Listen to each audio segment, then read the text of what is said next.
Elon Musk ayaa cambaareeyay saxiixa madaxweyne Trump ee nidaamka cashuuraha oo uu u kala tilmaamay inuu yahay wax lala yaqiiqsado.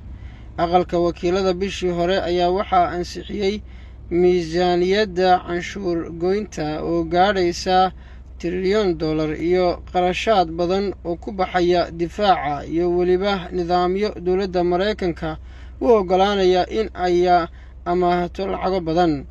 Ceeb baa u sugnaatay kuwii u codeeyay, ayuu Musk uu ku yidhi qoraal uu ku soo dhigay bartiisa X, isagoo ka hadlaya nidaamka ajandaha madaxweynaha marka labaad soo laabtay ee Trump.